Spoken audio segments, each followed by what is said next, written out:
O Brasil deve aderir a uma denúncia na ONU contra o líder da Nicarágua, Daniel Ortega. O governante é acusado por violações de direitos humanos no país.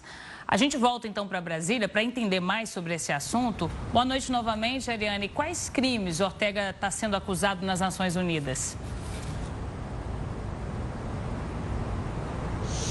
Oi, Renata. Mais uma vez, boa noite a você e a todos que estão nos acompanhando. Ele está sendo acusado de tortura, desaparecimento forçado e também de repressão.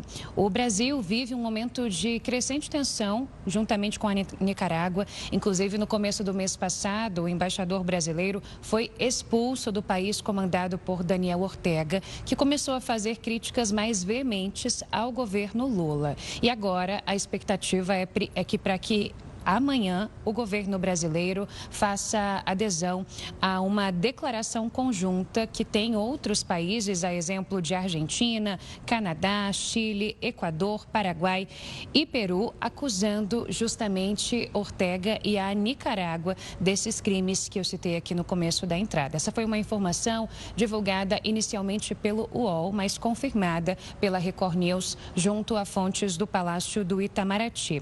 Essa decisão, portanto, mostra uma mudança de rota, uma ruptura do Brasil com as relações firmadas com a Nicarágua. O Brasil, apesar de fazer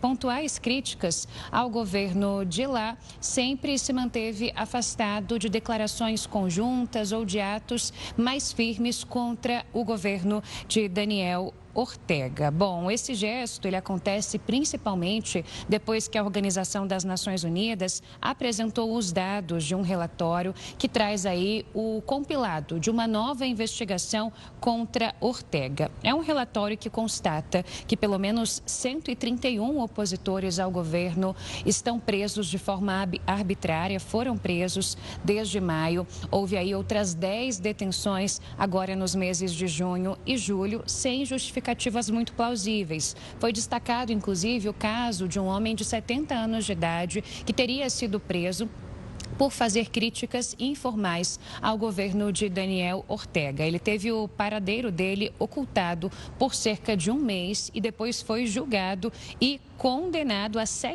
anos de prisão por tráfico de armas em um processo onde não houve garantias de um julgamento justo. Outros casos foram citados nesse relatório da ONU que embasa essa declaração conjunta que deve ser assinada pelo Brasil amanhã, e é um relatório que também traz aí casos de tortura e maus tratos durante essas detenções, além da confirmação de casos em que a liberdade religiosa na Nicarágua não foi respeitada, com prisões e expulsões de lideranças religiosas. Eu volto com vocês. Ariane, obrigado pelas informações. É só nos acionar se tiver qualquer outro detalhamento.